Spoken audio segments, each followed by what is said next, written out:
غم میں اگر کوئی سانس بھی لیتا ہے تو اللہ اس کی سانس کو تسبیح بنا دیتا ہے. اور آگے فرمایا جو ہمارے غم میں حزن و ملال کرتا ہے پروردگار عالم اسے عبادت بنا دیا کرتا ہے. اور تمہارا یعنی آپ احساس کیجیے اور توجہ کیجیے یہ جو سانس ہم لے رہے ہیں حسین کے غم میں، غم تو حسین کا ہے لیکن تسبیح اللہ کی ہے. غم میں مغموم ہے، غم تو حسین کا ہے لیکن عبادت رب العالمین کی. اور پھر چھٹے امام کا وہ جملہ خدایا ان آوازوں پر رحمت نازل فرما کہ جو غم امام حسین میں آوازیں بلند ہوتی ہیں. خدا کا شکر و احسان ہے کہ اس نے ہماری سانسوں کو تسبیح بنایا، ہمارے غم کو، اس غم کو جو ہم منا رہے ہیں اسے عبادت بنایا، اور مجھے اور آپ کو چھٹے امام کی دعاؤں کا مصداق بنایا. اور آئیے بات کو آگے بڑھاتے ہوئے کہ میں اور آپ ہم سب جانتے ہیں کیونکہ ابتدائی باتیں ہیں، آج چند ابتدائی اور استقبالیہ جملے آپ کی خدمت میں پیش کرنا چاہتی ہوں. کل سے انشاءاللہ موضوع کا آغاز ہم کریں گے، اور جیسا کہ آپ میں ہم سب جانتے ہیں استقبال اذان کی جو مجالس کل سے اور چاند رات سے آپ سنتے آتے ہیں، لیکن میں ایک جملہ چینج کرنا چاہتی ہوں، وہ یہ کہ یہ فقط استقبال اذان نہیں ہے بلکہ استقبال امام ہے، استقبال فاطمۃ الزہرا ہے میرے اور آپ کے گھروں میں، استقبال 14 معصومین ہے میرے اور آپ کے گھروں میں. اس لیے کہ ہمارا ایمان جہاں فرش ادائے ابا عبداللہ دکھ جائے وہاں آسمانوں سے وہ ہستیاں انبیاء کے آئمہ کے حصار میں اور آپ ہیں. یہ معمولی دولت نہیں ہے جو مجھے اور آپ کو مل رہی ہے. اور خود آپ سب دیکھتے ہیں کہ ظاہری اعتبار سے بھی ہمارے گھروں میں تبدیلی آتی ہے، عزا خانے سجتے ہیں، سیاہ لباس میں اور آپ پہنتے ہیں، فزیکل چینجز ہیں، لیکن ساتھ میں معنوی چینجز بھی بہت ضروری ہیں. جیسے فزیکل چینجز ضروری ہیں ایسے ہی میرے اور آپ کے لیے ان ایام میں اسپریچول چینجز یہ بہت ضروری ہے. ہم دیکھتے ہیں ظاہری اعتبار سے ہمارے گھر سیاہ پوش ہوتے ہیں، عزا خانے سجتے ہیں، دل مغموم ہوتا ہے، لیکن باطنی اعتبار سے چند جملے آپ کی خدمت میں پیش کرنا چاہتی ہوں. اور یہ پہلی مجلس کا کچھ تبرک ہے جو آپ کی خدمت میں پیش کرنا چاہتی ہوں، انشاءاللہ اسے قبول فرمائیے. کہ پہلا جملہ جب میں اور آپ فرش ادا پر آئیں تو سب سے پہلے جو کہ انشاءاللہ ہر ایک کی نیت اور انٹینشن بالکل خالص ہوتی ہے یہ لازمی ہے. پہلی چیز ہماری نیتیں، انٹینشنز، قصد، ارادہ بالکل خالص قربتاً اللہ ہو ابا عبداللہ کے، اور جو انشاءاللہ اپنی نیت کو خالص کرے ابا عبداللہ کی خاطر حسین کی جانب سے، جانتے ہیں اسے کیا اجر ملتا ہے؟ چھٹے امام ہی کی روایت، چھٹے امام صادق آل محمد محمد چھٹے امام فرماتے ہیں ایک گروہ ہمارے ساتھ حسین اپنے علی کے پاس آیا، بہار النوار کی روایت. جیسے ہی وہ گروہ امام حسین کے پاس تشریف لایا تو اس نے آ کر مولا سے کہا اے مولا، اے ابا عبداللہ، ہمارے کچھ اور دوست تھے، کچھ اور ساتھی تھے جو کہ معاویہ کے پاس چلے گئے، لیکن وفدنا نحن الیک، لیکن اے حسین سید الشہداء ہم وہاں نہیں گئے، ہم آپ کی خدمت میں آ گئے. اور تمہارے جیسے ہی اس گروہ نے یہ جملہ ارشاد فرمایا تو امام حسین نے اپنے سر کو جھکا لیا، اور جانتے ہیں کیا کہتا ہے؟ اے مولا یاد رکھیں ہم کسی لالچ میں آپ کے پاس نہیں آئے، ہم خدا کے ارادے سے خالص نیت اور انٹینشن لے کر آپ کے پاس آئے ہیں. تو جانتے ہیں حسین ابن علی نے یہ جملہ کہا کہ جو ہماری جانب آ جائے اور ہم سے ملحق ہو جائے خالصتاً قرب اللہ، خالص ہمارے پاس آ جائے، خالص طور سے ہماری بارگاہ میں آ کے اپنے سر کو جھکا لے. اس کے بعد سید الشہداء کا جملہ عجب ہے، فرماتے ہیں دنیا کی لالچ میں نہ آئے، کسی چیز کو حاصل کرنے کے لیے نہ آئے، جو خالصتاً ہماری جانب آ جائے جاء معنا یوم القیامہ، وہ قیامت میں ہمارے ساتھ ہوگا. اور کیسے فرمایا؟ جس طرح یہ دو انگلیاں آپس میں چسپ ہیں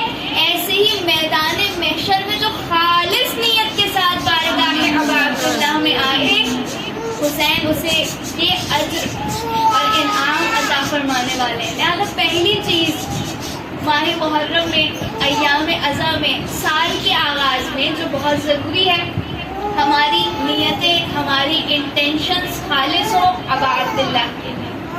دوسری اہم ترین چیز وہ یہ کہ ہم جب آئیں اس فرش ادا پر تو ہم سب جانتے ہیں کہ ظاہر ہے یہاں پر 14 معصومین ہستیاں موجود ہیں، تو باطہارت انشاءاللہ فرش ادا پر آئیں، وضو کے ساتھ آئیں، ہماری پریکٹس میں رہے.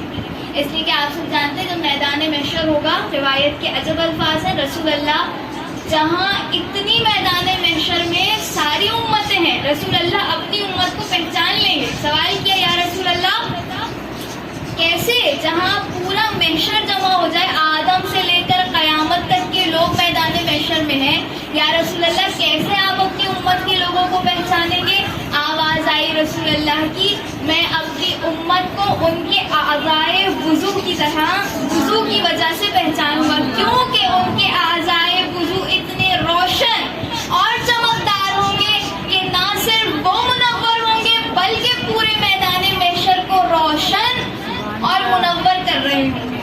لہذا پہلی چیز انشاءاللہ کہ ہماری انٹینشنز خالص ہوں، باطہارت. اور تیسری چیز جو کہ بہت اہم ہے، ہر چیز ہی ظاہر اہم ہے، فزیکل چینجز کے ساتھ ساتھ اسپریچول چینجز، کہ میں اور آپ ان 10 دنوں میں انشاءاللہ جو کام کریں اچھا نیک کام، اسے انشاءاللہ ہدیہ کریں مولا عباد اللہ کی بارگاہ. اس لیے کہ حسین کو جو ہدیہ دے اس ہدیے سے بڑھ کر حسین ابن علی اسے جزا اور انعام عطا کرے. اور ہمارا یہ تو حدیث کا جملہ ہے، اور اہل بیت سے بڑھ کر کون ہوگا جو حدیثوں پر عمل پیرا ہو، کہ حدیث میں ہے جو تمہیں کوئی ہدیہ دے تمہیں چاہیے کہ اس سے بڑھ کر اسے حسین اور بہترین تحفہ اور ہدیہ اسے عطا کرو. ایک سلوات پڑھ دیں محمد لہٰذا جو نیک اور اچھا عزاداری سے ہٹ کر میں اور آپ اپنے گھروں میں کون سی خاتون نہیں جو کوکنگ نہ کرتی ہو، اسے ہدیہ کیجیے مولا عباد اللہ کی بارگاہ میں. لہٰذا حسین بہترین اجر و ثواب عطا کرنے والے ہیں. اور چوتھا اور بہترین عمل جو کہ بہت ضروری ہے، ہم سب چاہتے ہیں کہ حسین کے سچے چاہنے والے عزادار بنیں، تو ایک کام بہت ضروری ہے. ایام اضحیٰ میں میری اور آپ کی کوشش یہ ضرور ہونی چاہیے کہ میری جانب سے، میرے وجود سے کسی کو تکلیف نہ ہو. یہ بہت اہم ہے. بلکہ میرا وجود خیر بن جائے دوسروں کے، میرا وجود کسی کے لیے شر نہ بنے بلکہ میرا وجود خیر بنے، کیونکہ میں متصل ہوں مکمل خیر ابا عبداللہ سے، تو میرا وجود یقینی طور پر خیر بنے.